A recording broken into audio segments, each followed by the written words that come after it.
Well, it's been a defining last 24 hours that brings us to another morning of resolve on the Morning Brief on Channels Television. Good morning and welcome. I am Bukola Koka, and you know I never do this alone. Hi, guys. Yeah. Welcome. Not bad. Welcome to the program. I'm Jeffrey Uzama. We hope this morning of resolve will be a morning of results as well. Welcome to the show. Amen I'm to that. Well, guys. The fierce scarcity is still there.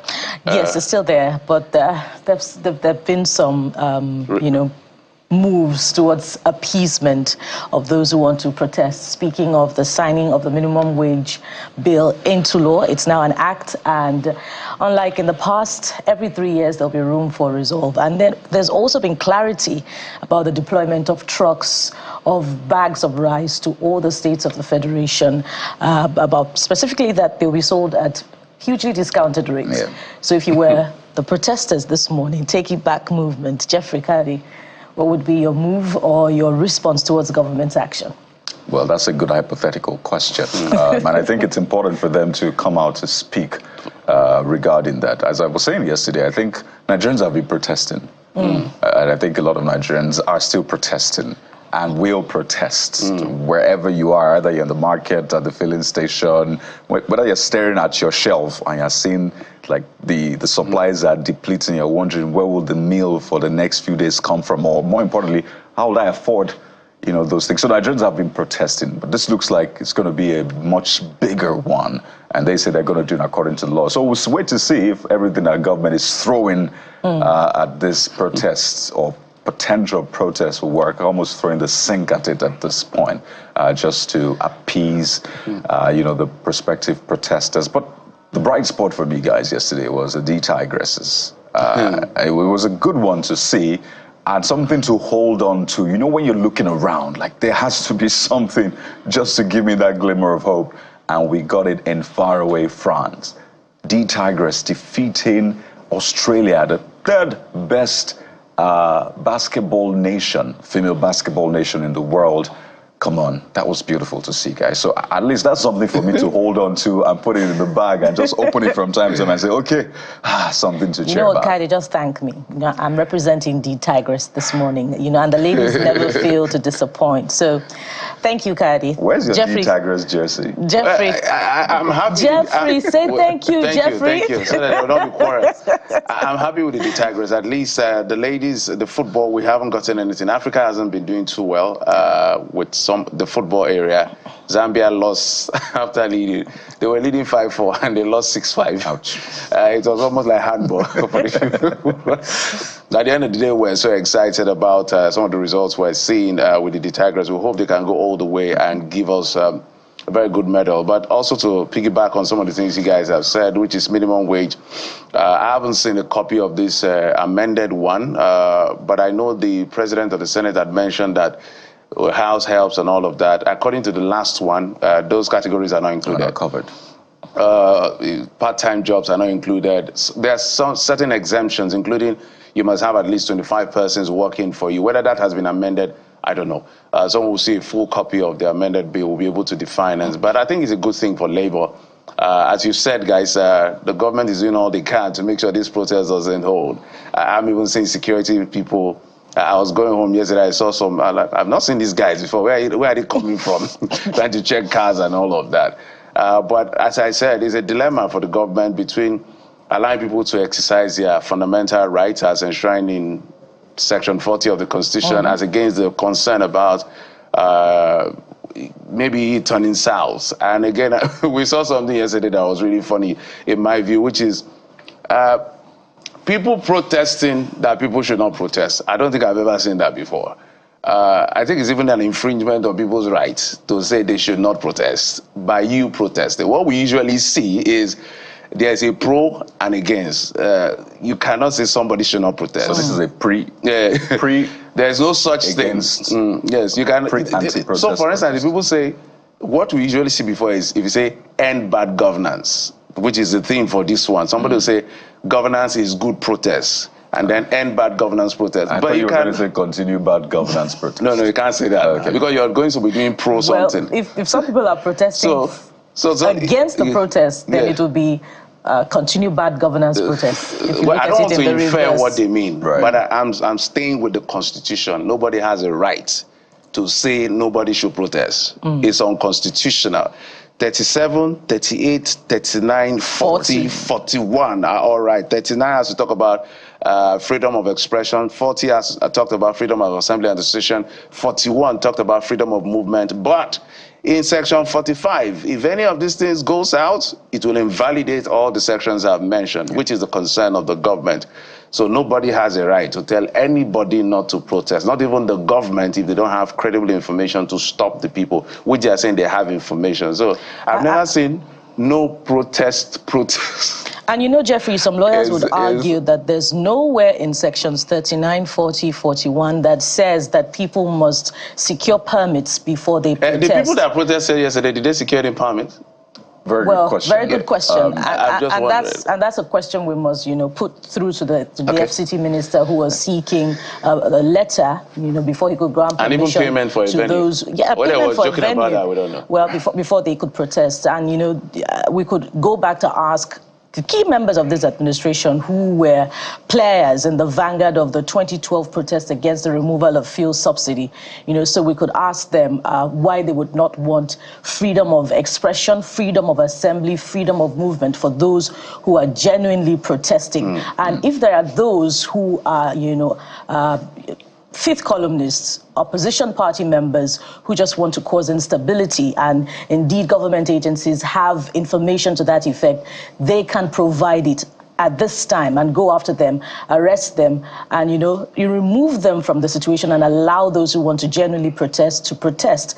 Now, there are people who are genuinely concerned about this protest, perhaps those who lost businesses, who lost children during the #EndSARS protest in 2020.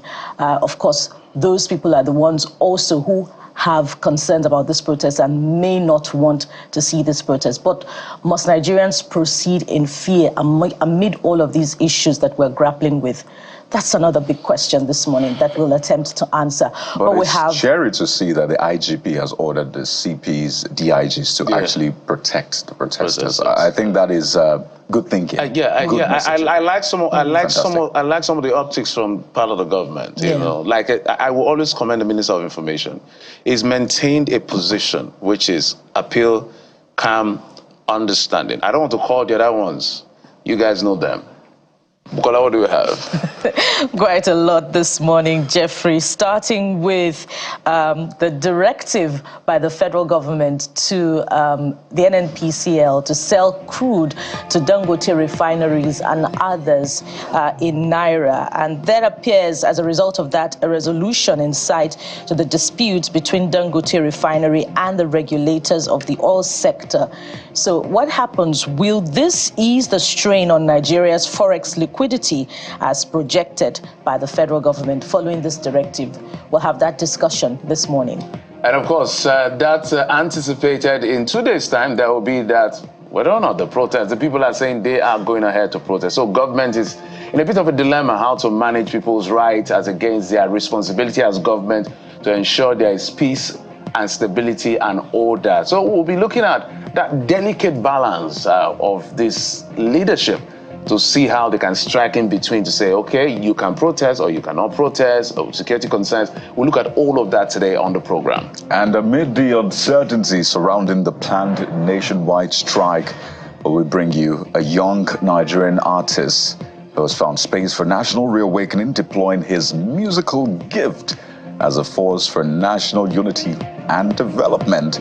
So we peep into his mind together and see what's in there, and hopefully what we can pick for Nigeria's growth. Well, nothing like a dose of hope amid so many bitter pills of insecurity, fuel scarcity, rising food commodities. So this morning we have a young Nigerian who, in spite of all of that, is finding space for inspiration. We'll have that interaction with him. So what are you saying to all of the big stories this morning? What are your reactions? Start typing already. As I always say, we have time to take all of your reactions this morning And of course, you can send your comments, your questions, and your videos as well to our WhatsApp handle, our reach out handle on the morning brief. It's showing on your screen already this morning. And right after this time out, it'll be time to take the top stories. So stay with us. The morning brief is unfolding already.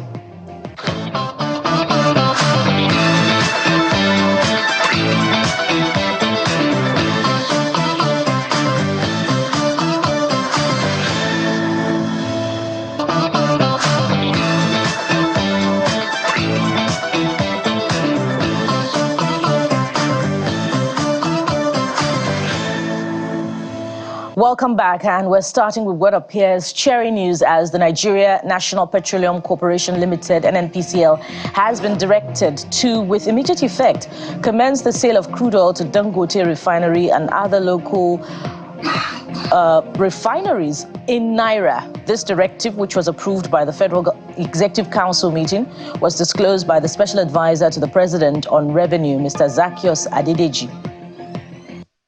Effective immediately, that NNPC gets engaged with local refineries, and we are starting that with Dangote Refinery, that the sales of crude oil to Dangote Refinery be denominated in Naira, and also the sales of refined product from Dangote Refinery to marketer and distributors also should be conducted in Naira.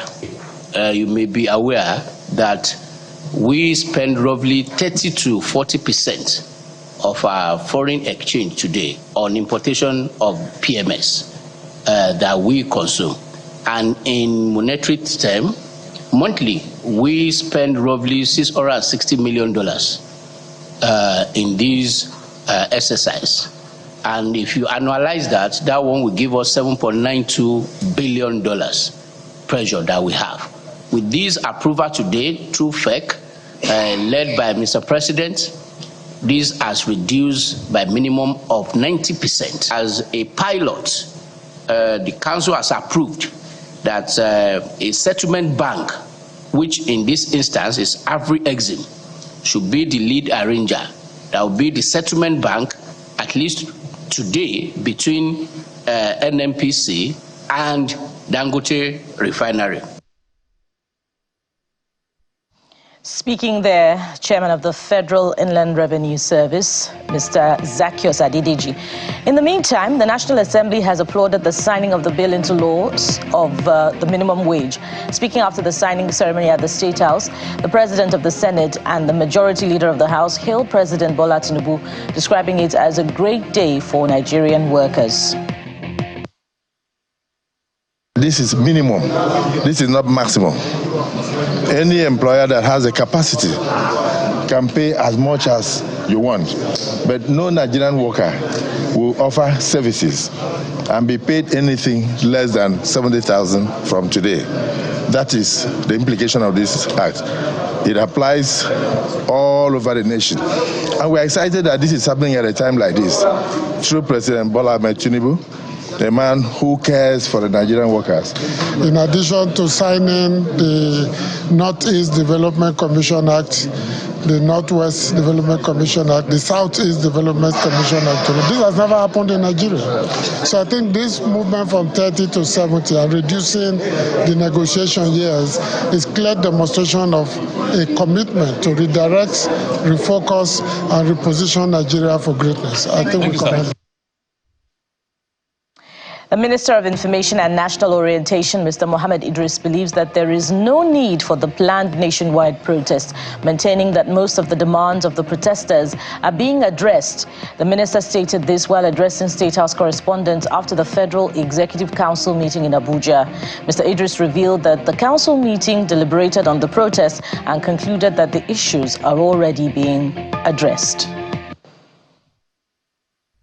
The position of the Federal Executive Council is that most of the demands that the protesters are making are actually being addressed by the federal government.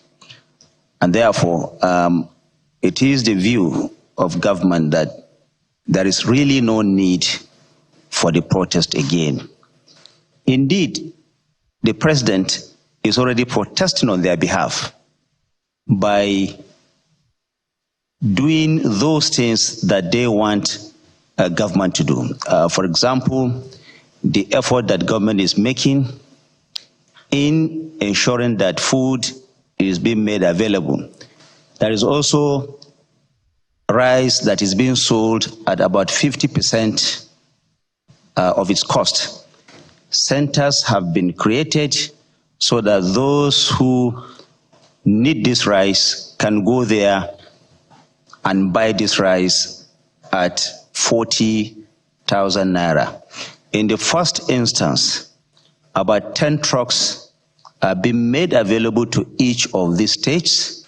Government has not pretended that these supplies are indeed enough, but these are necessary first steps that are being made.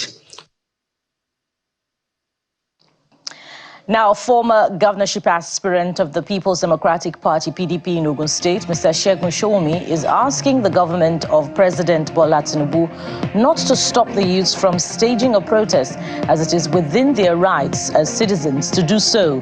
Mr. Shoumi explains that the government should rather engage and dialogue with them with a view to meeting some of their demands. He spoke on our political program, Politics Today. The People's Democratic Party of Nigeria, the party that I proudly represent, is too responsible to join in this cacophony that creates the impression that, oh, young people don't have the constitutional right to protest. Yes, we recognize the right of people to protest. We respect the language and whatever it is that they are bringing to the table. We caution the federal government to be responsible, reasonable, and understand that one of the critical, legs of democracy is freedom of association, freedom of protest. And that, in fact, a test of their capacity to manage things will be how they handle this very serious situation that the country has found itself. I will not have anybody suggest that the PDP is responsible for it. We are not. We're not the ones calling people to protest. We're not the ones instigating anybody. We're not the ones fingering anybody. All we are saying to them is that, gentlemen in charge of the country today, the language to speak to young people when they are angry is a lot of begging, a lot of empathy, a lot of conciliatory conversation. You don't bully them.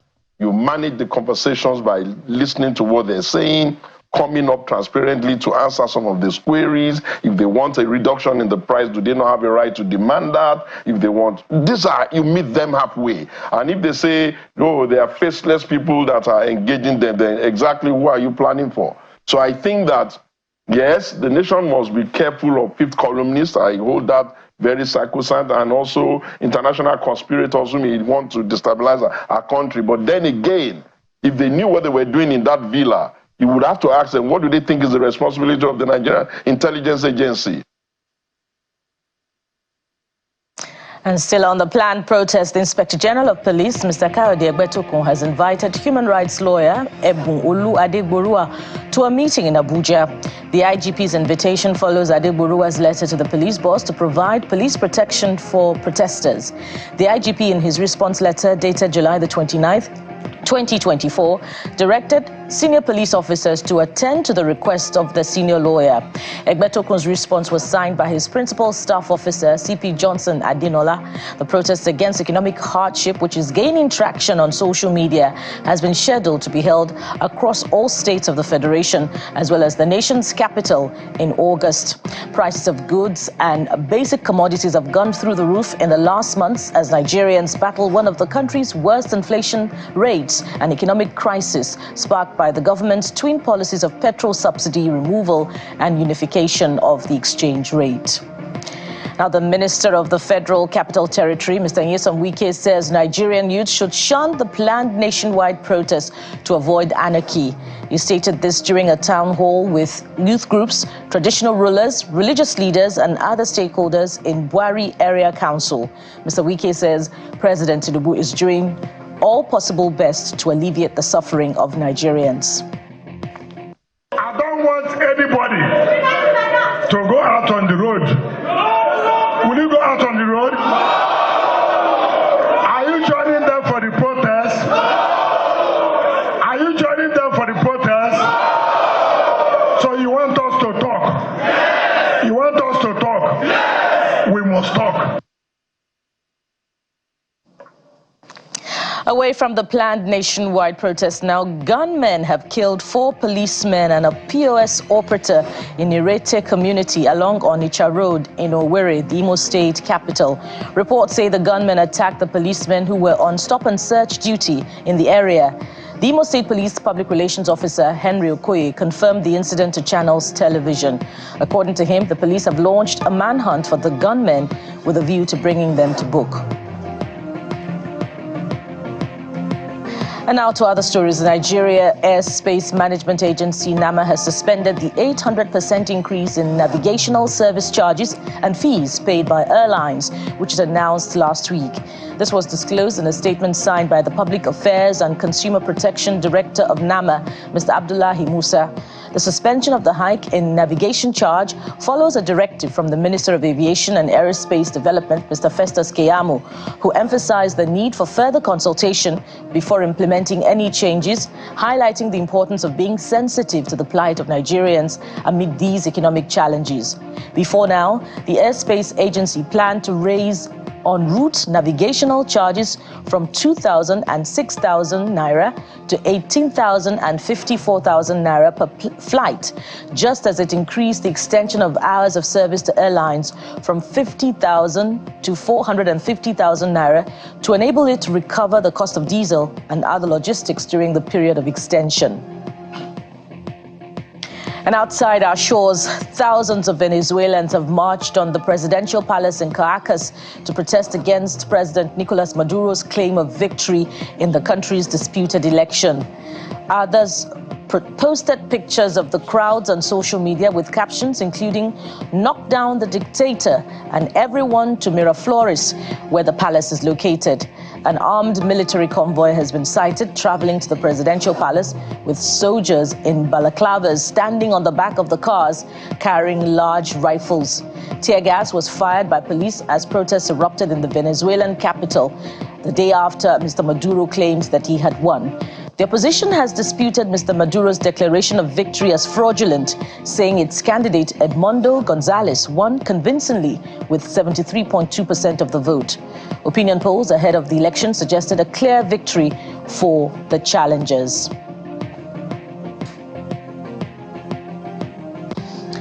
And now to sports. On a cheery note, Nigeria's D Tigers have started their Paris 2024 Olympic campaign on an impressive note, stunning world number 3 Australia in the women's basketball event of the Games. The Nigerian girls won the Monday basketball encounter 75-62 in the French city of Lille. After establishing a 13-point lead going into the third quarter, the Opaos managed to close the gap, but Okonkwo's crucial three-pointer with 4 minutes remaining reignited the D Tigers' confidence to help secure the win. Despite seeing their 13-point lead trimmed to 4 at the start of the fourth quarter, Okonkwo sank a crucial three-pointer with 4 minutes remaining, which reignited the team's confidence and allowed them to pull away from the Australians.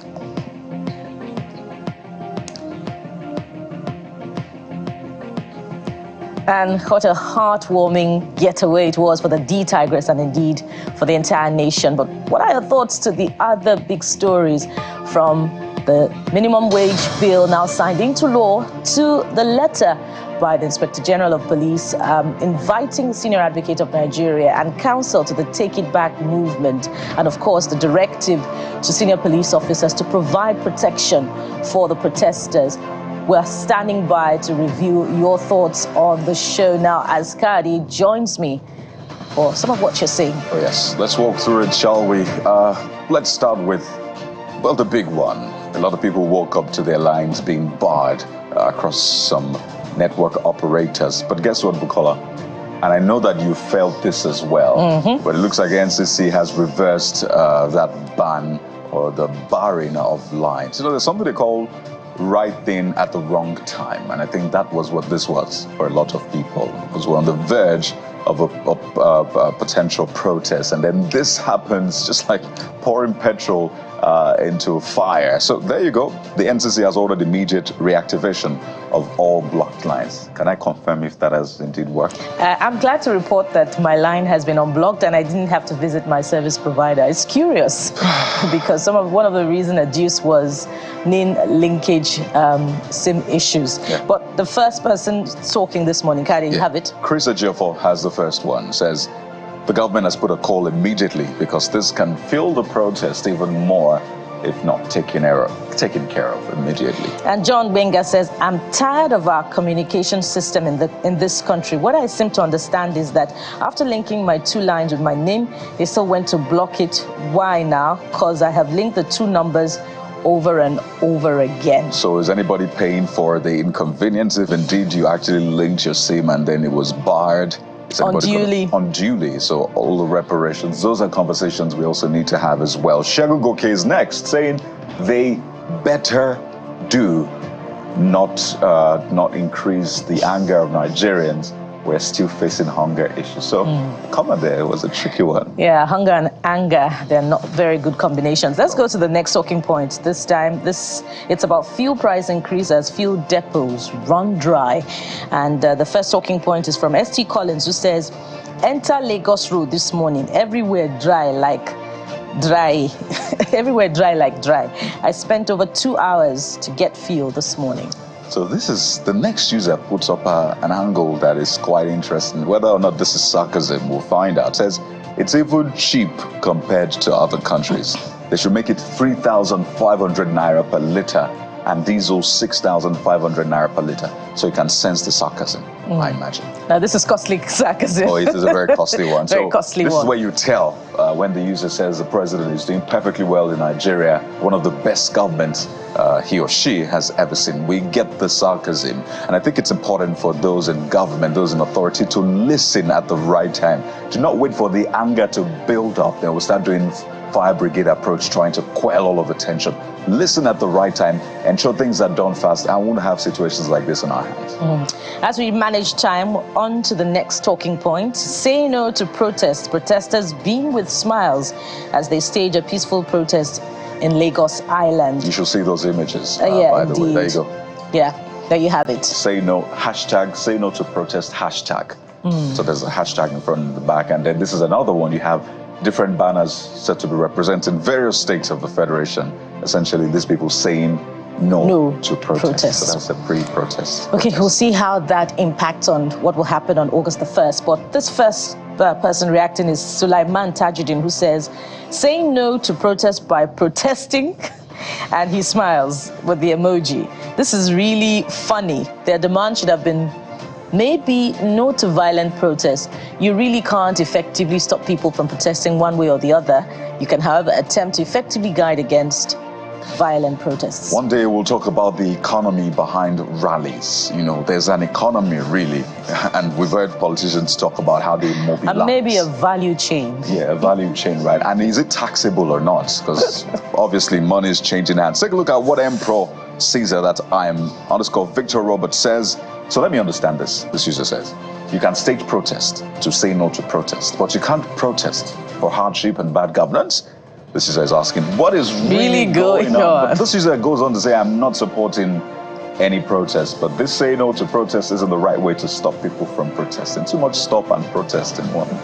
But anyway, that's all we have. Protest to stop protest.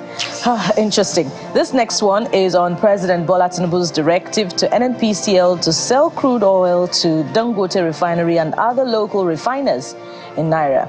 And RH Media says, this is good for us as a nation. We don't need to trade in foreign currency in our country. Let's add value to Nigerian currency. This one, I give it to you, Mr. President. When Nigerians are hungry, find something to do in order to tackle this ugly situation of the Nigerian economy. You know, they say the devil is in the details. So what we'll do this morning is zoom in to that sector. I know they've always said it's quite opaque, but today we're unraveling it for you so you get to understand the implications of this one. This next user, Enokela _ Jiko, says, right step in the right direction. Do they have to wait for things to get this bad before doing what is right? This just says, anyway, kudos. Yet again, there are issues that we need to, of course, unravel properly on this one. It's not just the Dangote refineries or other refineries locally. And we can also talk about other producers or manufacturers like cocoa, for example. Cocoa processors in the country. We spoke to one of them who makes chocolate. He still buys raw cocoa in dollars here in Nigeria, where cocoa is produced. So we can talk about some of these other raw materials and ensure that government does the right thing in that aspect. And so, as you say, the devil is always in the detail, and the way to hell, they say, is always paved with good intention. So we're going to walk that tricky journey and find out which devil is in the detail with and this cast conversation. That devil out, right? As we always do here. We'll try our best and try to identify them for you with our very first conversation on that directive by the federal government to sell crude oil to the refineries in Naira. Stay with us, we'll be right back.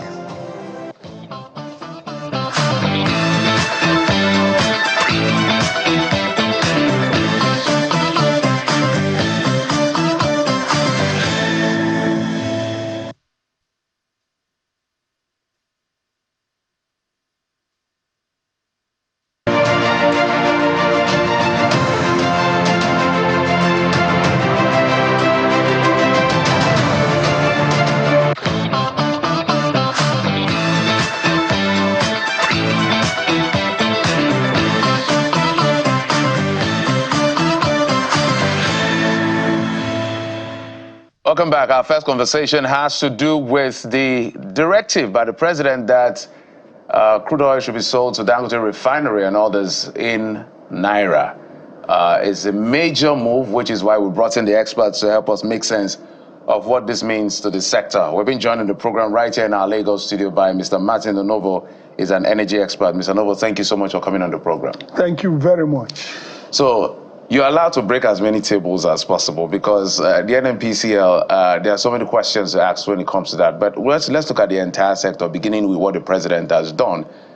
We know that the PIA provides for payment in both Naira and dollar, section 109, subsection 4C, at the end of the day. So help us to understand, is this a good thing? Are we in the right direction? The reason is, on one hand, we're looking for foreign exchange or dollar. On the other hand, we're also trying to sell oil in Naira, maybe to, strengthen the Naira at the end of the day. So help us make sense of the economics of selling crude oil in Naira rather than dollar. Well, I think it's not a major issue. It's the right thing to do.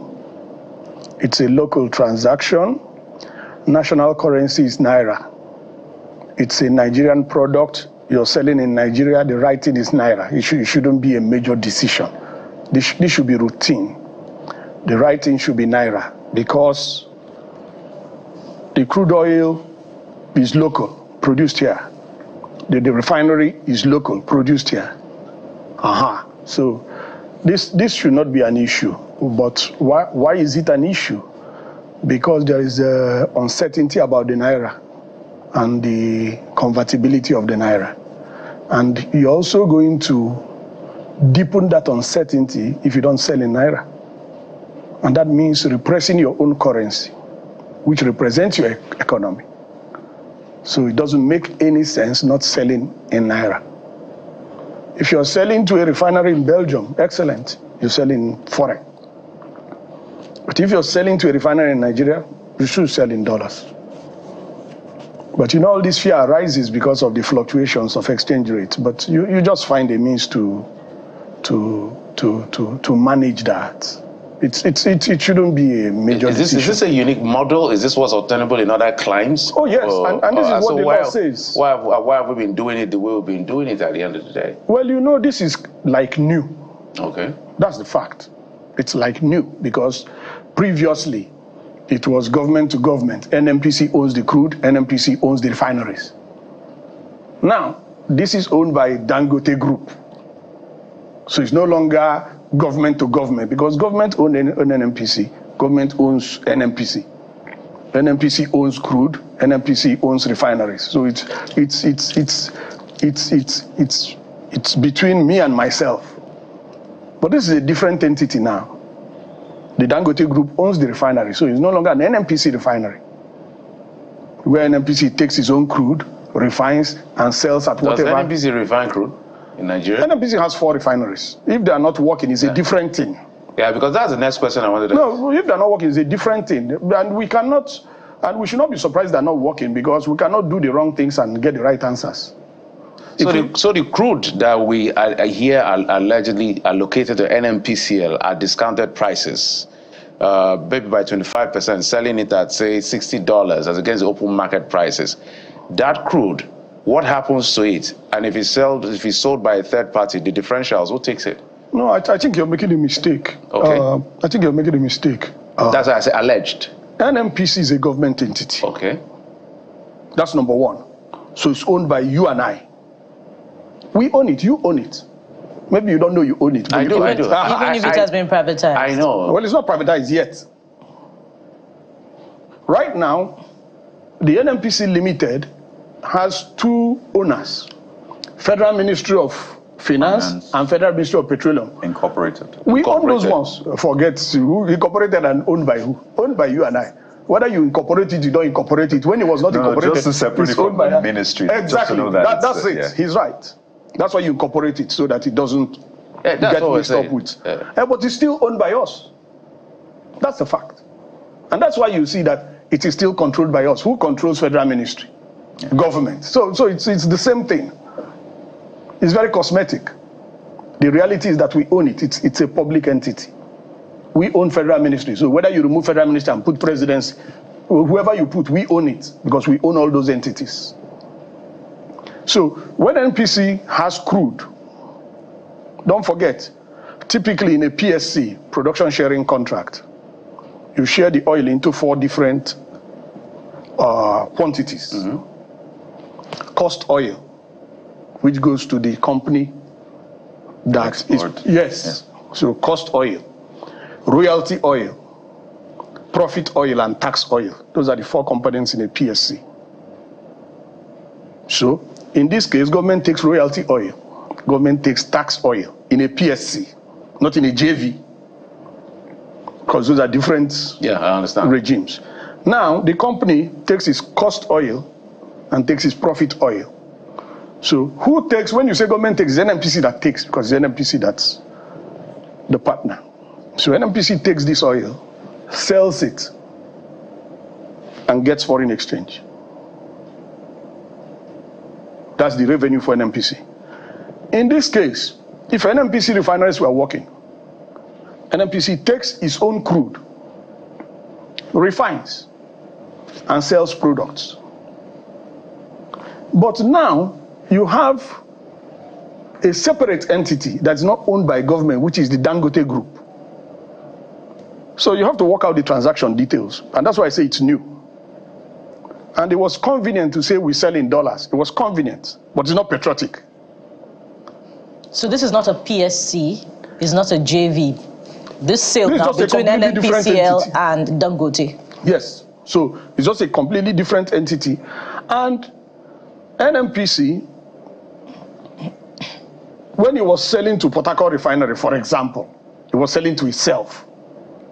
When it's selling to Dangote, it's selling to a separate entity.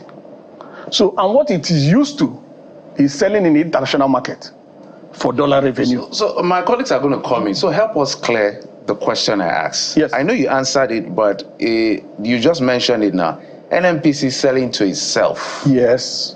I will need you to a better explainer on that, because selling to itself means it's supposed to refine. Yes. But it's not refining. Yes. But is it true that when NNPC sells to itself, it sells at discounted price? I want you to clear that first. Well, NNPC is regulated, so I think that's what you don't want to accept.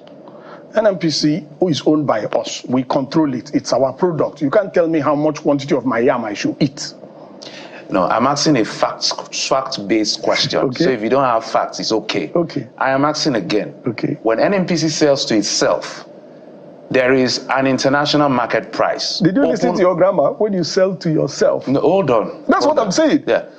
When you are selling to yourself, it's an international. It's my own. I'm selling to myself. It's an international product that has international market open price. That's correct. So when you sell to yourself, how much do we sell to ourselves? Is it 60 at discounted, or we sell it at open market? That's my question. It is whatever government approves, because it belongs to us. So speaking of approval now, and when NNPC sells to itself, what does he use it for? He uses it for refining. And at this current cost today, that's why they talk about what is the term they use? I'll remember it and I'll say it. What crude swap? Or what? No, what we call subsidy, what NNPC calls it. Under recovery? Under recovery. So that's it. If government says, okay, price of petrol is 600 naira, and you refine it and it comes at 1,000, you have to sell it at 600. It belongs to us. So you have to understand that you can't be saying they're underselling to yourself, they are discounting. Where is the money? No, you use the grammar. You say when it sells to itself. Is that really a sale? I own something and I say I sold it to myself. Because if is it really a sale? The truth is that if you don't, the reason why that question continues, sorry, Bukola, is if we're not very clear and not very open, because anybody who is in charge of that purse can do anything they want with it. No, open, I agree. But don't forget, these funds do not go to your account or my account. So all those reconciliation can be done. But when government dictates, because what is the purpose of government? The constitution is very clear. You and I cannot come and be disputing with our own opinions. The security and the welfare of the people. Now, if the welfare of the people is that we sell petrol at 100 naira, that's what government should aim to do. All right. And then if that means that NNPC has to get the crude from itself at a cheaper rate, what's wrong with that? So what you need to worry about is not that you're selling to yourself. You need to worry about the transparency you mentioned. Exactly. And the ethical integrity of the accounting. That's what you need to worry about. Not whether we sell to ourselves. It's our property. So if crude oil is being sold at $80 per barrel at the international market, what government determines that it will be sold in Naira equivalent here? Exactly. Okay. So help us understand the thinking of the federal government expressed through the chairman of FIRS when he says that in this case now, Afreximbank would be the sort of broker between NNPCL and the local refiners. And I asked this question against the backdrop of the concern expressed earlier, during that disagreement between the regulators and Dangote, that perhaps because of the agreement between NNPCL and Afreximbank, there was no crude oil left to sell after the IOCs have sold theirs, and NNPCL did not have adequate supply to sell to Dangote. So help us understand what's happening in that space. That's the next thing I was going to talk about, that it's easy to say we'll sell to Dangote in Naira. Do we even have to sell? So they have to give us exact numbers. Do we have adequate supply? Yes, to sell, because number one, I think that Dangote built an oversized refinery. Personal opinion. It's the first time I'm hearing that. I think he built an oversized refinery. Personal opinion. 650,000 barrels per day. The four we had is total 445,000 barrels. And I forgot to do the arithmetic of 50 million liters per day to see how I can't do it now. I don't have a calculator here. To see whether or not he'll be able to cater to the needs of Nigeria. Yes, and going from, without doing the arithmetic, going from previous or historical records, the 650 should be super sufficient for us, because prior to now, the 445 was super sufficient. Prior to now. But maybe consumption has... Perhaps he's not looking at the local market alone. So, clearly, he said that from the beginning. Okay. He said that from the beginning. So, and right now, he's been exporting. So, and it may be more profitable for him to export. And that is why all these details need to be worked out, because he can refuse to supply to you. So, yes, he will make a lot more profit in the international market than he will make in the local market, because whether we like it or not, as at today, because of the dysfunctionality of importing what we produce, PMS is heavily subsidized. As at today, because of the dysfunctionality of importing what we produce. South Africa has no crude oil, but they have refineries. All right. they import crude, and they refine. They keep their people employed, they add value, and they save the cost of refining abroad. But we, 200 million mumu, we have crude. I'm not the one, Labaja said it, so don't say, No, no, I'm agreeing with Labaja. It's a breakfast show. The children are watching, so we have to be careful. Labaja is in the public domain. In fact, he has a record that is a what do people call it? Let's not lose sight of the conversation. Do we have crude to sell? And that's what I was saying. NNPC needs to give us the numbers, because we know that it took in the first instance $3-something billion from Afrexim. There are reports that it took another $900 million. Now, they call them oil-backed loans. In other words, we won't pay you money. We will use oil to service. Now, the details of those agreements I don't have. They need to tell us how much quantity they have committed to Afrexim. Well, and then we'll know what is left. And Afrexim is not the only one. Well, the FIRS They also sold to some other entities. Right. The FIRS chairman said that the FEC approved 450,000 barrels meant for domestic consumption to be offered to Nigerian refineries, and they're using Dangote refinery. Okay, you can see that pilot, already. So already that is not sufficient for Dangote's 650. Well, so you can see there's a constraint there if that number is correct. That's for domestic, not just for Dangote. That's what he said. And that's for domestic, not for Dangote. Port Harcourt will be. And saying that the whole total is not even enough for Dangote alone. So let's pardon me, yeah, go ahead. Bukola. So there's the business of it, there's the economy of it, and a lot of people say this is over my head. I don't play in that space. What I know is I want to go to the petrol station, be able to buy petrol at a cheaper price than what it is now, because it's been said that this is something God gave us. So if we're enjoying it, at least to some extent, it makes sense. And we want to ensure that we get supply consistently. So let's tie this to what Nigerians are going through right now. Endless queues as I speak. Filling stations don't have petrol. Some are selling above 800. I saw a price yesterday for over 1,000 naira right here in Nigeria. So what would this do, if it would do anything, to first the price and the supply of petrol in Nigeria? And I think that is what a lot of Nigerians want to know. We can sell crude in even kobo and announce all of that, but does that change what I spend on petrol and the supply I get? You know what I say, that as long as we do the wrong things, we're going to have the wrong answers. Each time they do the corruption perception index, we are on the top of corruption. And the level of mediocrity is mind-boggling. With that, you can't have efficiency. If you don't have efficiency, you're going to pay, whether you like it or not. You're not God. God created this world. The rules operate, whether you like it or not. And the principal rule is that you reap what you sow. So if you sow corruption and mediocrity, you're going to get a very high level of inefficiency, and that's expensive. So come to your question. The first thing is that we need clear numbers. And we need numbers that are correct and validated. Is it for our consumption? Is it for the... For all. Otherwise you can't do the arithmetic. So for... Which number are you going to use? The same government that told you 90 million liters a day is telling you 50 million liters a day. And all this nonsense numbers. Isn't it embarrassing that we have the NNDPRA, NUPRC, let's even leave NUPRC, and we don't have numbers? Well, I think it's because government does not want to give numbers. The system can give you numbers. I'm a part of the system. The system can give numbers, and that's what happens when you have corruption. Everything becomes obscured because you have to conceal the corruption, and in order to conceal the corruption, you have to change the numbers. Speaking of obscurity, if the Federal Executive Council is not asking the right questions and is saying that Afrexim Bank should be the middleman in between this sale, is this sort of saying that Afrexim Bank should hold on what we're owing it in terms of crude oil and let the crude oil be sold to Dangote and other local refiners? And if Afrexim Bank does not agree, that's like a lack of commitment to the NNPC, to the local refiners, and we're not moving anywhere. No, I wouldn't say that. I think that the Afrexim Bank, these transactions require banking.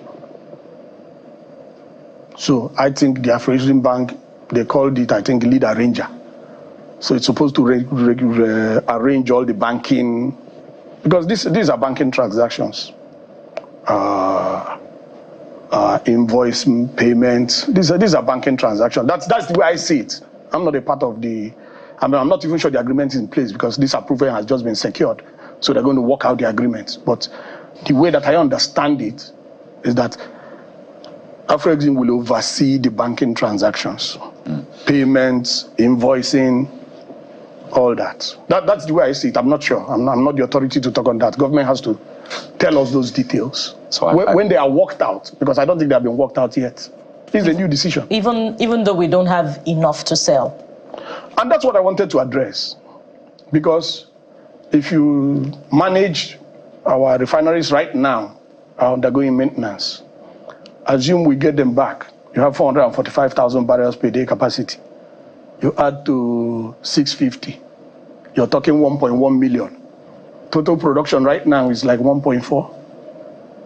So you see that there's only 200 that you can export as raw crude, which is good for us.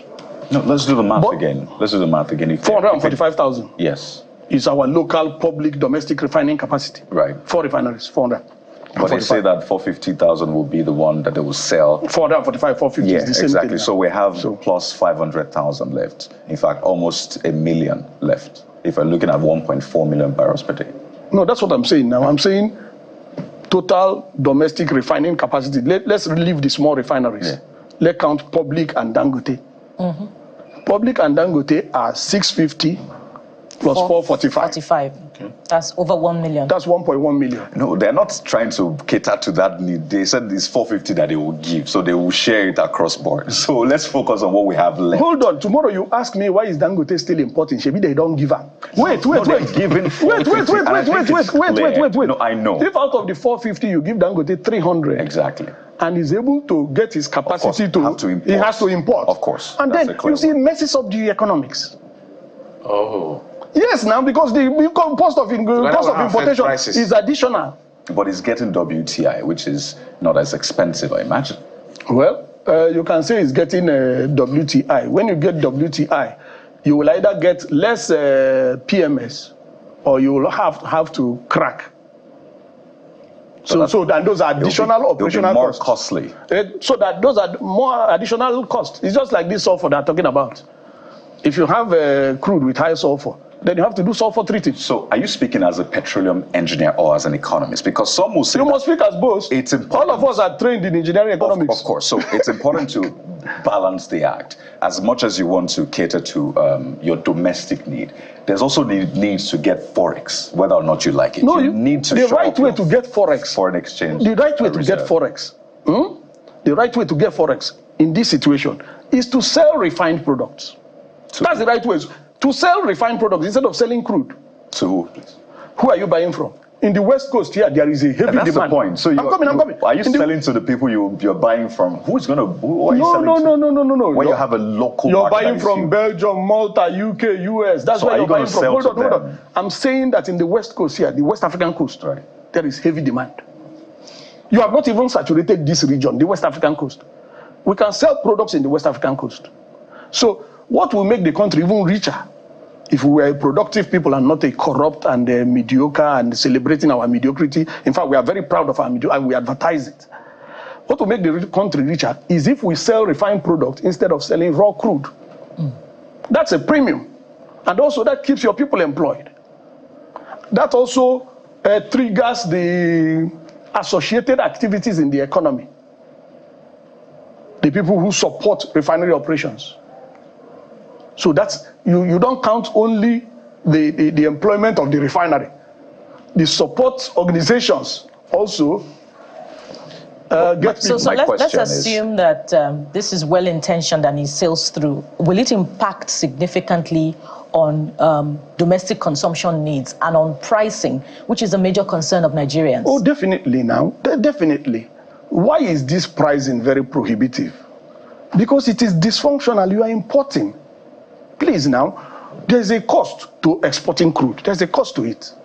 The ship is not free now. Insurance is not free. You have a management organization overseeing all that. So there's a cost to exporting. Now, when you export the crude, there's a cost to importing freight, for example. Everything you buy, Freight cost. So there's a cost to importing the product. Now you don't need to export the crude anymore. You don't need to import the crude. So you save that cost. So it's very clear. This is what you need to do. You need to refine. All the people you're importing from are people who have refined their own. You have the crude, you have the refinery. So, okay. You are not refining.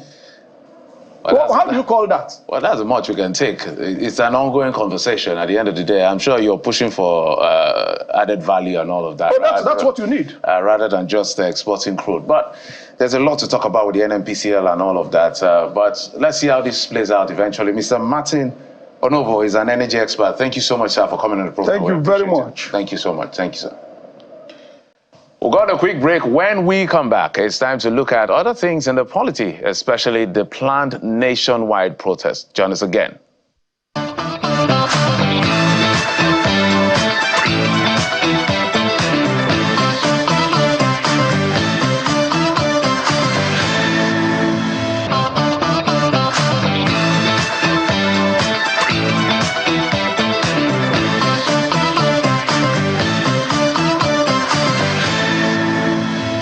To protest or not to protest? That's a question that looms large in Nigeria today, and the clock is ticking.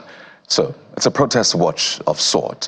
And this morning we have joining us on the program two young Nigerians who may just have differing opinions regarding this protest. Well, from our Abuja studio, we have Lucky Emonofe, who's the president, National Association of Nigerian Students, NANS. And joining us virtually from Kaduna, Northwest Nigeria, is Kasim Balarabe Musa, a member of the People's Redemption Party, PRP, is a son and personal assistant to late former governor of Kaduna State, Balarabe Musa. Gentlemen, good morning and welcome to the Morning Brief. Good morning. Let me begin with you, Mr. Musa. You are not new to protests. You led a Democracy Day protest just weeks ago. I imagine that you're also in support of this protest. So for those who have asked, why is this happening? Wouldn't this make a bad situation worse? We've even seen what I call it counter-protests or pre-counter-protests yesterday, people saying no to protests. So for you, is this going on as planned as you want it to? And what do you have to say to those people, either those who are pulling out of a protest or who are counter-protesting? Well, what I will say is Nigerians have the right to protest for their freedom and rights. And even though these freedom and rights are visible, there is economic pressure. But there is advice from professionals like the security agencies and even the federal government itself that cautions has to be taken. There are some people behind it and so many other factors that need to be taken care of have to be looked into. It is people have the right to protest, but the protest should be with sanity and integrity of this country, because the protest can escalate to other things. For instance, there are pressures for insecurity, pressure for unemployment, and other factors. But I encourage the young people to protest, but with sanity and integrity of this country. It has to be protected. So now that the Inspector General of Police, IGP Oluwakayode Egbetokun, has ordered the CPs, DIGs to protect the peaceful protesters, would you still be going ahead with that protest? Is that protection enough for you? Are you encouraged to go ahead with that protest come August the 1st? Well, we as PRP, People's Redemption Party, we are planning to do a peaceful protest, or the most peaceful protest. Ours is to go to the Nigerian Union of Journalists and cry out our feelings about the protest, not to go on the streets or demonstrating, and it will not engage our physical energy. We just have to go. I wanted to plan the most peaceful protest, which is talking to the media only. So I think that is fair enough say we are protest or demonstrated. It's another form of demonstration or protest. It doesn't have to be on the streets and other things. At the same time, personally, I, with some other NGOs, some other groups in Kaduna, we are working to see how we can try to reduce the anger or frustration of youth, especially unemployed youth, because we have a peculiar case in Kaduna, which is a civil unrest that will lead to religious crisis. So we are organizing some NGOs to make sure that the protest does not escalate. So our only challenges now logistics are maybe going around to ensure those spot areas, those areas that are very easy to, use the advantage of protest or demonstration to crime. For instance, Mr. Musa, like a government building, important places. All right, Mr. Also have a very special case in Kaduna. Thank you. All right, and that's a major one to watch out for, absolutely. But let's take this to Mr. Monofe and get his thoughts on this. I don't know if you agree that there's enough reason to cry out, as Mr. Balarabe Musa said, in terms of the economy and the realities of the country. So it's one thing I'd like you to speak to, whether you think it's enough reason to cry out and protest in different ways. He says they are protesting to the NUJ, and they're even protesting by helping people. So do you agree that there's enough reason to cry out? There's enough economic difficulty or hardship to cry out? And what's your thought about the approach of the prospective protesters? Yeah, good morning. I think I agree that it is important to state your grievances, and there are various ways of stating your grievances to the government, and this will help the government to sit tight, no area of adjustment, and bring out good policies for the betterment of the citizen. Why I will not agree to street demonstration, because in most cases, out of 10, about 9 of them will lead to violence. I will not agree to street demonstration because historically, street demonstration has caused mayhem in the society, destruction of properties in our society. And one of the reasons why we are coming out or crying, we don't have infrastructure, hardship, and at the end of the day, when we have street demonstration, it will worsen the situation where we are.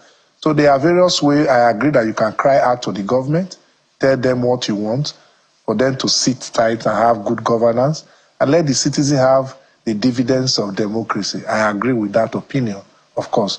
But coming out, street demonstration, destruction of property, I totally disagree with such. And as for we Nigeria students, I think we had a resolution as well from the different student union president in our Senate sitting. You know, the SUG president, they are the senators from different institutions across the country. We had a Senate sitting in Ibadan. We have a resolution. We've decided to pursue our academic career, and we don't want a shortage of our academic calendar. We want to focus on our studies, and we are tabling our grievances to the government as well through different channels. You see, there is actually hardship in our country, and Nigerian students are the one bearing the pains. From our parents too, we feel it even in our campuses. The high level of electricity tariff is affecting us. But one thing we must know is that there is no fund for us now. We'll tap from that opportunity. Street demonstration, Nigerian students will not be involved in street demonstration at all. We want to remain in our campuses. We don't want our infrastructures to be destroyed. We don't want a shortage. We are even happy that for 1 year now, ASU is focused and there is no shortage in our academic calendar. So we want to continue our study.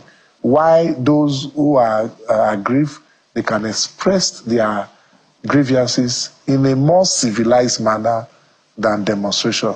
If you look at history, the NSAS protest, you look at what it cost our nation, till today we've not recovered from it. And these are the more reasons why we said Nigeria students, as for us, we will remain in our campus and face our studies. This is the resolution of all the union. And as the president of NANS, I'm directed to convey the message of Nigeria students to the public. Well, Mr. Monifa, I'm wondering if that's an update, because prior to this time, there was a seeming lack of unanimity in the position presented by NANS. Some of your groups, student union groups in the north, had resolved to join the protest. As a matter of fact, a statement issued by NANS body in Kano condemned the position of the Kano state government to restrain protesters from hitting the streets to protest on August the 1st.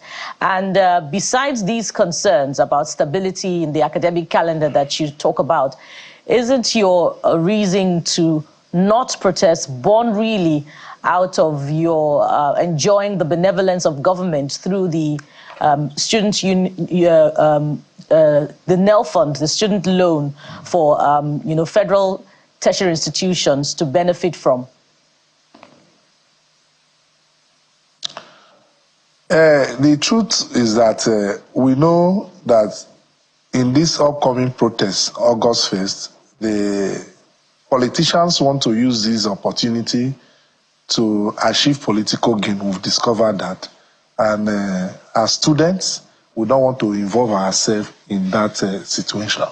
Then again, too, if we decide to join the protest, I think our academic calendar will be shortchanged, our property will be destroyed.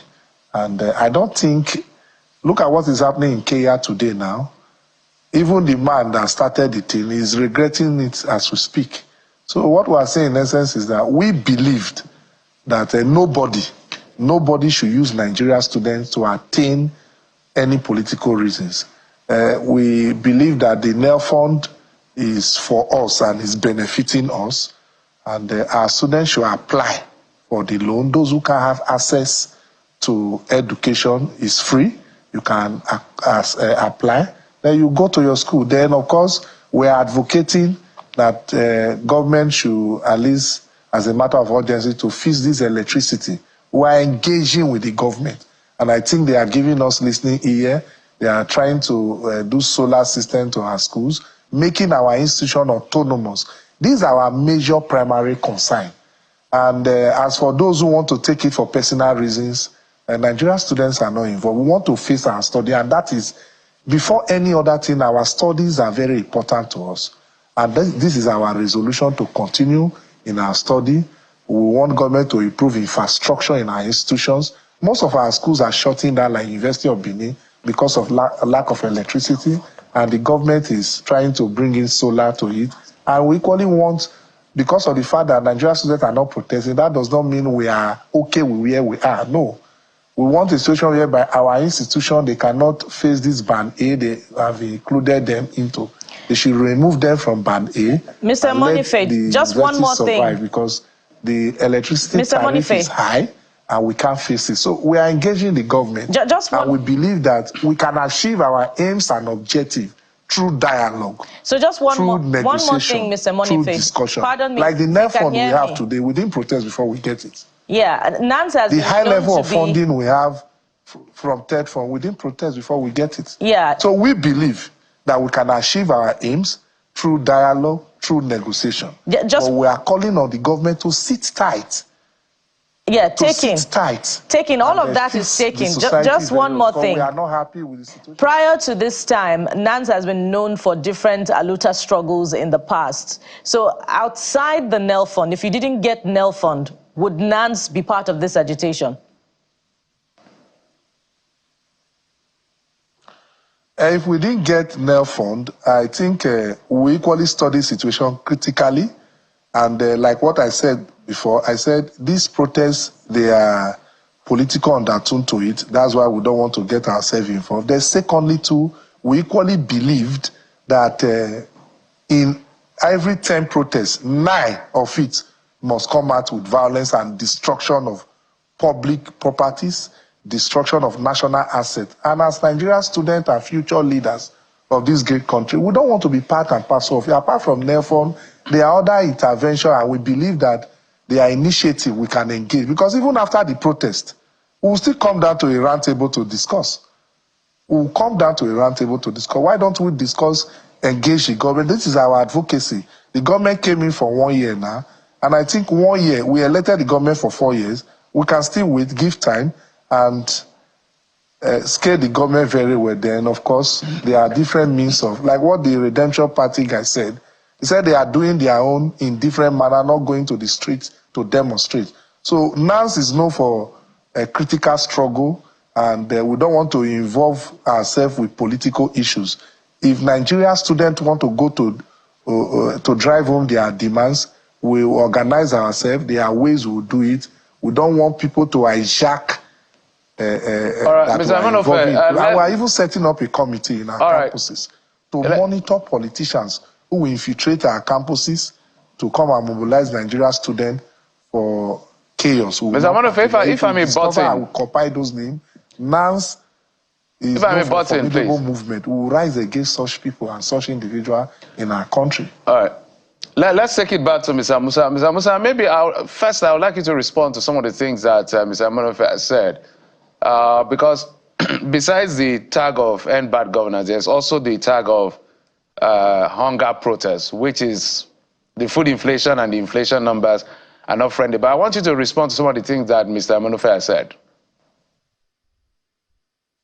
Well, he has said well that the NANS is a professional group that will try to be law-abiding citizens. And he gave an example during the NSAS protest that they protested within the campus, which is much more of a peaceful and very clean demonstration. Anyway, and I believe the Nigerian students will not go away from peace and reach to violence. So what he said well. No? Do you believe that there is political undertone to this protest? Well, I do not believe, but we are observing and analyzing, because one of the things that we critically looked into within the PRP is who are the organizers, what is the motive? Although the protest is being practicalized, the factors are physical. You can see that there is hunger and hardship, there is frustration, there is tension in regards to peace, and so many other factors. All the indices of poverty or disturbance for human life is there. But you see that during the June 12th pro-democracy activism, during the we have Nadepo. That time, you know that it is Nadepo that is organizing the protest. During Obasanjo, we participated at the mass action. Opposition parties, together with Buhari, Oju, late Wadanas, and my father and all. We know that this is a mass protest being organized by political parties in the opposition. But in this case, we don't know actually is behind this protest, even though we believe that there is hunger and people are being pushed near to starvation. All right, so is it because there are no faces behind? Thank God you mentioned factors. Is it because there are no faces? That's why your group is a bit concerned about joining the process? Because we have some faces. Actually, we interviewed one on our sister program, Mr. Adenola, one of the gentlemen from Take It Back group, and there are other groups as well. So when we tell the issue of no faces, I think those faces are beginning to come out and they've been giving pressers. Well, next time in future, they should come out earlier. But whatever they are saying is mostly true. But that's not the reason why we are trying to, as you said, we are law-abiding citizens, PRP, and we believe in federalism. So it's our duty is to protect the integrity of Federal Republic of Nigeria. And secondly, being law-abiding citizens that are warning from professionals like the security and rumors around, and even the government has come out to say that there are people behind it. We are not saying we believe 100%, But we have a peculiar in Kaduna State, this religious crisis and civil unrest. So for these reasons, made us to do we ensure we have the most peaceful protest. If you look at the June 12th demonstration that we did, the democracy demonstration, we went to Nigerian Union of Journalists. We are not on the streets. So PRP is a law-abiding people guided by principles. All right, let me take it to Mr. Amenofe. Mr. Amenofe on this one. So let's be clear on what the Constitution says. It could be a choice not to go on the streets, but the Constitution guarantees that if you go on the streets, you should be protected. So let's be clear on that. According to Section 40, it's called peaceful assembly. The operative word is not just assembly, it's a word that it should be peaceful. Anything beyond that, then the state can, act with any form of force it chooses to use to, put some sanity in the polity. So my question to you is, how long more do you think Nigerians can bear the pain they are currently going through? There's a lot of pain. The economy is in a very bad shape, and I use my words very clearly. Very bad shape, because all the numbers are looking record high, which is why people choose or not choose to go on the street. So how long can they bear? How long do you think people can hold up pent-up anger? Because it's difficult to believe that there will be any time, because nobody really wants to see anybody protest and destroy anybody's property. But is there going to be a time when people will converge and say, yes, we want to protest, and there's not going to be one security report or the other, of one undertone or the other? So how long do you think Nigerians can bear, honestly? Okay, going to your question. NANS is known for demonstration. There is no organization in the sub-Saharan Africa have the capacity to demonstrate compared to NANS. As I sit here like this, we can give an order, all our campuses, so our students will come out and mobilize. We agree. We are not against protest at all. Public safety is very key. Not obstructing our academic calendar, which is the more reason why we are students, is very key to us. Not destroying national assets and academic infrastructure is very important to us. These are the reasons I stated them to you. Then you asked about how long can we stay. You see, I agree that there is hunger. And I stated it earlier that Nigerian students, they are mostly affected with this, because even when we get home, we are hungry. In our campuses, we are hungry. We see the federal government distributing palliative to states. No one is allocated for Nigerian students. We want them to look into that direction. There is hardship in the land. We agree totally. The subsidy removal is affecting. We agree that subsidy should be removed. There are other economic policies, like the floating of the naira, that's supposed not to go simultaneously with it. So we want the government to look into some of these hard economic policy that is affecting the nation and bringing order at this time, so that Nigeria can breathe, like what Mr. President said, like let the poor breathe. Then as regards the duration they can stay, you see, we are in democracy. There are ways and patterns where citizens can express their anger by telling the government, we don't want you, we don't want this anger. Of course, our law gives us permission that at every 4 years, if we are not happy with a particular government, we can vote them out. We have that power. We have the power to do that. We can send them packing. Nigerians can do that. We have a civilized way of telling the government that we are tired of this hunger. And that is our position. I'm trying to answer the question when you say, how long can we stay? Of course, there is a duration at which we can stay, and there is a time for us to reply the government to, through rejecting them by voting against them. Of course, we can do that pattern. But not coming out, destruction and not what have you. And again, too, Nigerian students will be very willing to join this protest. We'll mobilize all our campuses if our academic calendar is guaranteed, our institutional properties and infrastructure is guaranteed to be safe. Of course, we'll come out. All right, Mr. Manofe. We are good partners to Labour whenever they want to come out for protest. Of course, NANS is known for fighting for justice. Of course, we fought the military And the history is there. All right. So these are what we are saying. We want peace in our society. And we equally believe that when all these things are destroyed and there is demonstration, it will even take us more years to regain them back. All right, Mr. Monofe, well, you say when, I'd expect you say if, as though you're sure that this will go violent. 2 points I want to raise with you. And the first one, the other one is from some of our audience on YouTube. They have some questions for you, which I'll take shortly. But the first part is, so if you say that NANS will join the protest if these things are guaranteed, in the same breath earlier on, you said that 9 out of 10 street protests always turn violent. I remember there was a protest by students, street protests in Uniben, in University of Ibadan, just barely weeks ago. Did it turn violent? So does that then mean that going forward, NANS will not be organizing street protests? Because as you said, they always turn violent.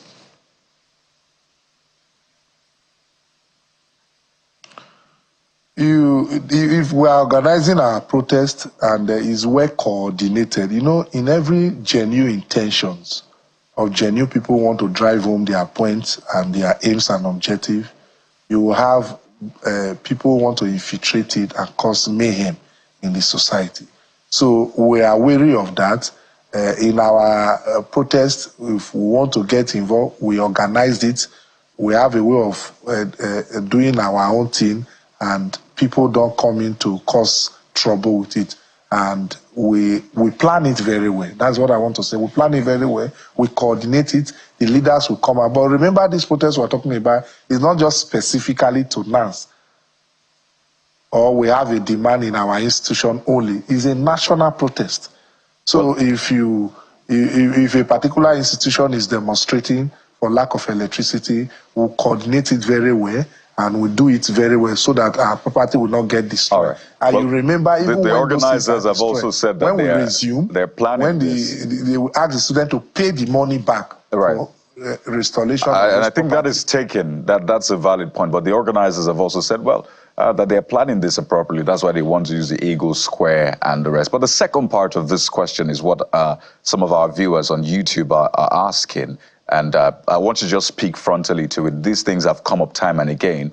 One is they're wondering, are you a member of the APC? You seem to be supporting this government. At least that's what they're asking. So are you an affiliate of this government? Are you in bed with them, to put it mildly? And on the other part is a number of them are wondering if you're really a student. And I know that's a question you've had to answer again. So what would you say to those questions, particularly to our viewers asking on YouTube? Okay, quickly, I think I have answered this question before now in this studio, and I've told you, for Nigeria stand to elect you, you must be a student. And before you become NANS president, there is fact-finding. Your institutions, the security agency, they will find your datas. You bring out your datas, they will confirm. And even I have a student union president representing my school that voted for me as well. So I have answered that question. If you are not a student, you cannot be a NANS president. You must first of all be a student first, before you become NANS president. What school the second one you said, undergraduate or NANS is not a postgraduate? political party, and we don't belong to political party as well. Pardon me, just to put that point to rest, Mr. Monofe, if you can hear me. I'm not what school, undergraduate or postgraduate, so we can put that to rest. All of the viewers are watching right now. So what school, postgraduate or undergraduate? And I know that this will be on record for them. Okay, quickly, I'm a postgraduate student of Azure University and of education, and I'm studying educational management. So there you have it. For the viewers who want to know, he's since responded to that. And the part about party affiliation as well, that NANS is not, well, you're not meant to be a member of a party or affiliated to any political party. Well, this is an ongoing conversation, really, and at least we've been able to scratch the surface. But on a final note, Mr. Balarabe Musa, let's get your thoughts on this. So Nigerians are facing fuel scarcity right now. Some don't even have petrol. Some are buying for exorbitant prices. Some had their lines barred, but that has since been reversed. So there are questions about timing. because timing is very important. Some of these things happening right now, just on the verge of a protest, is very questionable, and it questions the government's empathy, or at least the thinking of the people at that level. We've also had the minimum wage and other, palliatives introduced. So what is it you expect government to do as we wind down in the space of today and tomorrow, if they want to at least calm the frayed nerves? Balarabe Musa, 30 seconds. Okay, the government should, I will kindly request the government to reverse the subsidy and the electricity tariff and complement it with telecommunication. We have about 200 million plus telecommunication lines active for subscribers. We have about 140 million data users in Nigeria. So we can use data and telecom to get our money and fund our budget. For instance, while putting 100 naira in your recharge card, you can be given 16 naira or 17 naira. The government can take 30 naira or 14 naira into national treasury. If you are going from one state to another, government can charge you 20 naira or 14 naira as a roaming cost. There are some like monthly charges. There are some other charges. The reason why I'm saying that this will not touch the items, the food items and other necessities of human life. All right. The technology aspect, that's telecom. If you look at the reporting and analysis in data, more than among these 140 million data users, subscribers in the country, 70% are using it on entertainment and social media like TikTok, WhatsApp, Facebook, not for educational purposes, not for research and development. All right, not Mr. for Balarabe Musa. So it's just for enjoyment and entertainment, so we can tax and get our revenue from there. All right. And use that revenue because it's going to be a huge amount of money. Well, we have to anchor at this point, so Mr. Balarabe Musa. So to build, establish farms along all ground routes and state roads, eliminating bushes and forests, creating employment for all these terrorists and all these bandits. At the same time, the Fulani had farmer clashes reduced drastically. Because the animals will be getting food Mr. Kasim Balarabe Musa, we have to thank you so much for your time on the program this morning and for your contributions as well. As a member of the People's Redemption Party, the PRP, and son, personal assistant to late former governor of Kaduna State, Balarabe Musa. Thank you for your time, as well as Comrade Lucky Emonofe, who's the president of the National Association of Nigerian Students, NANS. Thank you for at least giving an insight into the thinking of Nigerian students and what to expect in the coming days. Thank you, gentlemen. I wish you the very best. Well, there you have it. We'll take a quick break now, and when we return, we'll bring you a masked performer who is conscious about his or her art. You wait to find out who we have next on the show. Join us again.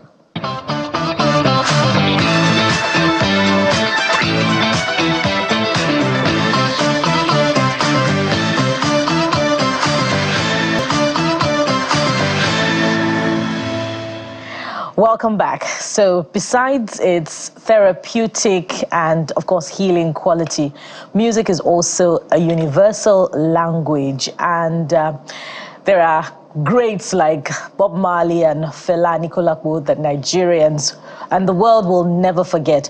One artist who is also deploying that quality of unifying Nigerians and maybe even the entire world is the one who joins us this morning. Let's welcome Masked Mykatee to the Morning Brief. Did I get the second name correctly? Is it Mykatee? Yes, it depends on your pronunciation. It's clear, it's okay. Okay. Masked Mykatee. Mykatee. Okay, so we're going to go into, why you're Masked Mykatee shortly, or the meaning of Mykatee. But I'm sure that you get this question all the time, why you choose to go with the mask. And, upon seeing you, what comes to mind immediately is Lagbaja, the masked one. So why are you masked? Good morning, viewers. Morning, thank you. I decided to mask myself because I want to be neutral. And again, if I remove my mask, you will see the real me. That means I'm no longer neutral. But I believe that masks represent, Nigeria. The reason why I masked it is for it to represent Nigeria very well, because you wouldn't know right now if I'm an Hausa or Igbo or Yoruba or a Calabar man. You wouldn't know. So, but removing the mask will tell my identity. So I decide because I want it to unify the country. Thank you. Well, that quality is very important, really, neutrality. Nigerians need an inspiring figure that is not aligned particularly to any group. But regardless of that, don't you think that that figure of unification, especially through music, is one that Nigerians want to be up close with, as in be able to identify with you without the mask? For example, wearing mask, I decide to choose not to unveil myself, because you mentioned Lagbaja last time, you're great. I decide because there's a movement behind it. MMT is the short form of Masked Mykatee, popularly known as MMT. And there is a movement behind that MMT, and it's music for social change. The morals of the country, Nigeria, is going down. And I'm looking at it, Nigeria, in case you don't know, we're just like spice. When you cook, there's some spices you put in the food that makes it sweet. Nigeria is the spices of Africa, and even generally the whole world, because going to America, take Nigeria out of that, you see that the economy will crash. India's and a lot of places. So we're very, very important. And I know that the only two things that take Nigeria's back is religion and tribe.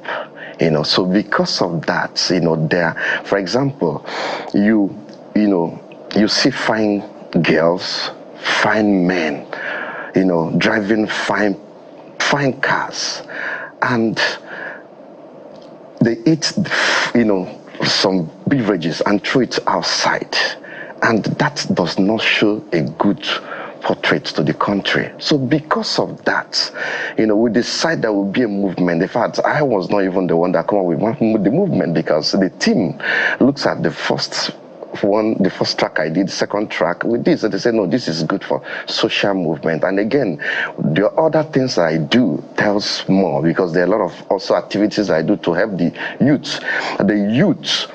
Also, we have programs that are coming up shortly between now and December. A good program, I'm sure, by the grace of God. If you won't mind, then we'll invite you when the time comes. A nice program that's coming up, and I believe by the grace of God, we're going to use that to be able to help the youth. I mean, looking at this beautiful video here, what's the title of this, by the way? Okay, well, this one is mixed tribe, I can see all the representation of the different tribes. In fact, there's a lady that represents the Ghana. She sang in Ghanaian. Oh, beautiful. She sang in Ghanaian form, why the other parts are Igbo, and at the end of it, it tells about, there's a story that happens in Imo State, a woman, decide to call up men for a kind of a gathering to tell them that we are shortage of men. If you marry 2 or 3 wives, we'll give you some incentives. So I originated that story from there, because men are scarce, and the real men are hard to see. So that's why I came up with this particular one. Beautiful. So your music, it cuts across genres. So you do love music, for example. Do you do love music? The 3 that I have done so far, no. But nothing about love. So what genre this, would you say you do? Okay, but the one that I did that will launch at with Mr. Falana, that one, that's the particular one that talks about what is going on in society, because during the election, you see Nigerians are one. I and you now, every one of us here, we're one. But when election comes, what happened? They bring in tribal and religion. So that's the particular one I talked about. Right. So right now. I mean, do you do Afrobeat? Do you do hip hop? Is it jazz? Is it Akbala? Afrobeat. Fuji. Afrobeat is what you do. Yes, exactly. So I want to link it to this. So you have a persona, right? Okay. And I know you hear this a lot. People will say, Lagbaja, maybe you are the modern Lagbaja. Because I see you, I actually don't see Lagbaja. I see more of Osimhen's, mask when he's playing football, or, masks that footballers use. That's what I see. But so you've chosen a persona, you've chosen a genre of music, but trying to fit it into today now is my question in terms of the economics of it. Is it profitable for you? So are you looking at profit in terms of the streams, the money? Does that come? Are you looking at profit in terms of the messaging you put out there to help build the nation? How do you view profit? Are you making that profit? And then we'll talk about the other points. Yeah, I am not looking for profit right now. Most especially, like I told you, the morals of the country is going down. We need to build this country up. Every one of us need to participate to see how we can build this country up. That is my target. So you're not doing it for the streams? No. I just believe by the time the youth most especially, even the adults, get the message that we need to unify. There's no need of, going separate ways. What I try to let people to understand is this particular, unity. Once we can unify together, Nigeria will be stronger. Nigeria is one. So, masking and carrying this persona, is this a burden sometimes for you? No, it's not a burden to me. It's not even heavy. It's just simple that I really want to, push, for the unification of this country. Yeah, because the reason I ask, it's not natural to be all maxed up. It's something you chose to carry. I choose it. But moving on, let's talk about the situation of the country. What do you make of what is going on? In 2 days from now, some people are saying they want to protest against bad governance, over hunger, and all of that. That kind of aligns with your sentiment in terms of what you want to speak about. So what do you make of the situation, and how do you want to integrate it into your sound and what you're promoting? Thank you. Would you mind if I can just give you small lyrics of what I did? So as long as it's safe for TV. Very, very safe. Very, very safe. Okay. Would you mind if I do that? I would love for you to do that. Please go ahead, by all means. Okay. The last track goes this way. Story. Once upon a time, I want to tell the youth a story. Tell us. Response who said tell us. It says, tell us. Once upon a time, INEC introduced Game Changer. Once upon a time, INEC introduced Game Changer. Beavers, Game Changer. Beavers, Game Changer. Beavers. Then say na Game Changer, Game Changer. I think the politics na dirty game. Na the people where they play I go blame. Me, I get friends from another tribe. When election reach, then go put us aside. We need to get this our politics right, so one Nigeria can arise. We eat and dine all the time, but the politicians find a way to categorize. Citizens Jakpa, all of them care. See what they give us, make we chop at. Terminated industry, follow for the matter. Time to wake up from our slumber, we know be tata. Beavers, Game Changer, that's all. That's part of it. Beautiful. Thank you. Makes a lot of sense. So, yeah, cause for reflection. But some would say that, things are so bad, and, the state that we're in now, the doldrums, the degradation in terms of morals and in terms of the management of the economy go way back. And they're also deep-seated in issues from the 70s that were not addressed. Do you find a limitation or a difficulty in getting this message of unification across to Nigerians, particularly in their response to your kind of music? Do you get a sense of, it's just another Nigerian, we're not going to move from this point? No, but if you listen, you find out that I'm even talking about the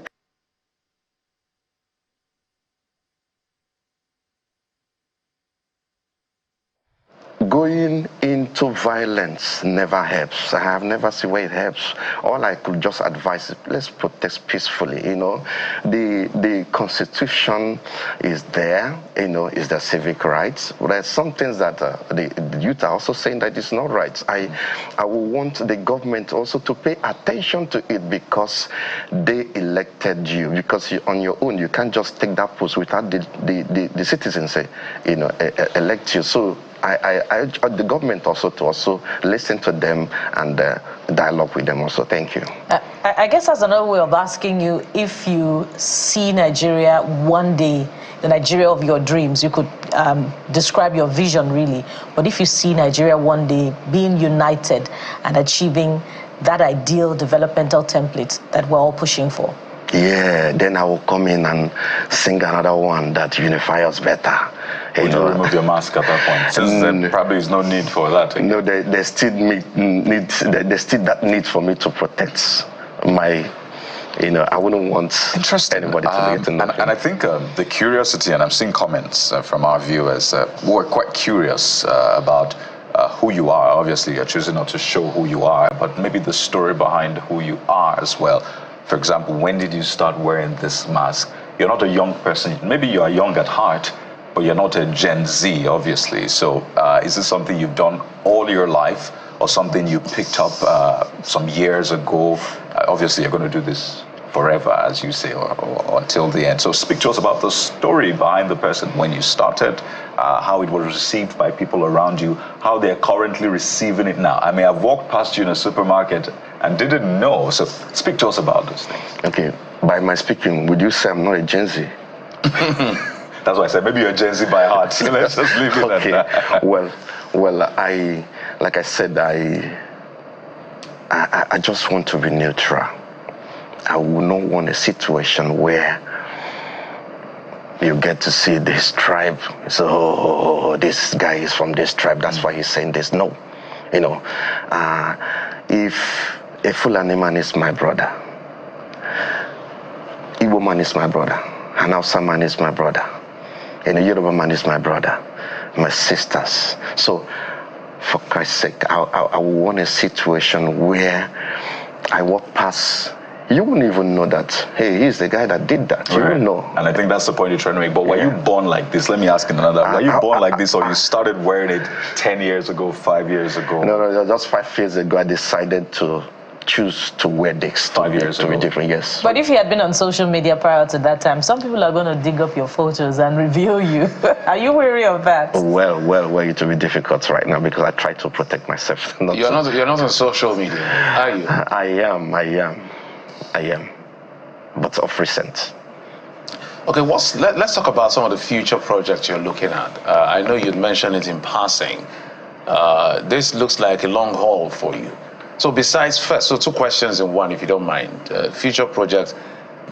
Besides music, what else do you do? Well, I only do music for now. If I tell you other ones I do, that means I'm revealing myself more better. So I do music. No, that's different from your face. There's no color to profession. I'm a journalist. There's no tribe in journalism. There's no tribe in engineering. There's no tribe in being a doctor. It's service to community. That's what it is. Okay, I relax, maybe some places listen to music, refresh myself more. So the future. I talked about the future. Yes, my team is organizing a beautiful program, but not yet. So I can't even reveal it now, but we're working towards that to see what we can do to impact the life of the youths. Because it's very important that most of them have no jobs, most of them have not to do. How much people have you reached? Maybe you may not put a number to it, but how far reaching are your efforts? Because you're taking a posture that is not very popular. You understand? So, and it's good somebody is bringing that consciousness on all of us. But if people are not aware, how can they now be transformed or reformed, if you will? So how far-reaching are your efforts by your own assessment? Okay, I wouldn't know how to assess it, but for example, last 5 years, you will not see me this way. The last 3 years, you will not see. So I did the first one, second one, and it did not go places because there's no, first of all, let me also thank the medias, because you are the one pushing it now for people to realize there's somebody called MMT. The other ones wasn't that way because it wasn't easy for me. So with this particular one, that's why we launched it. And Mr. Falana was the keynote speaker there because his ideology was exactly what we're looking for. So, and that's why we came up with this idea to now start going to, in fact, as I'm talking to other medias also are inviting us over also so that we can also present this form to them. So as we wind down now, amid these calls for protests and some saying do not protest, what would be your unifying message to Nigerians who are aggrieved right now? I said the protest is their civic rights. The only way somebody can express, and I want the government also to listen, if you look at the Balaam in the Bible, where he maltreated his donkey, and the donkey screamed and said something. So also, the youth, they feel like they are oppressed. Everybody, even the young and old. So, and they are voicing that right now. I urge the government to please listen to them because they are the children. Thank you. All right, Masked Mykatee. Mykatee. Yes. Well, we're getting used to it. MMT shots. Yes, we hope that your message resounds, to all Nigerians, government, and the followership. Thank you so much for what you do, and we do appreciate you. Thank you for being on the program, and we hope to see you in the bright lights. Thank you. God bless you. Thank you. And that's our offering on the program today. Thank you so much for watching. We'll be back again tomorrow. I am Bukola Koka. Well, just before we run away, we've got a couple of things that you've been talking about across social media, WhatsApp and all the rest. This is from Tomboa Agia. He said they are worried about the scheduled protest, but they don't want to do the right thing. However, the protest must hold. The good thing about the protest is that there is no leader. People will just be coming out from their houses. We'll take a look at what Philip from Magboro says. Please help tell the protesters that peaceful protest does not include blocking the road. Let them allow some of us who have work to do exercise our right. That's Philip from Magboro. Well, this one from Clark Lawrence is quite long, but I'll just take perhaps the last line. He says, what can the Students' Union government do to address this situation so that all students in Nigeria could benefit from this scheme? I guess it's talking about the students' loan scheme. All right, Law Alpha C from Abbas says, government at all levels should focus more on disbanding criminals who steal Nigeria's crude oil, on professionally refined same and export stolen crude to other countries. This is the height of sabotage against the economy. And Michael Kiwamu also speaks on this crude oil matter, saying, I wish there was a ban on exportation of crude oil so that we only export refined products. That way, we have no choice but to make our refineries work. Don't forget, we also have to think futuristic now that there's a lot of talk around EVs and the rest. But it's important that we, of course, build our industries. Thank you so much for watching. I'm Jeffrey Zoma. Bye-bye. And do have a fantastic day. Don't forget, Sunrise Daily is next. I'm Kayode Okikere.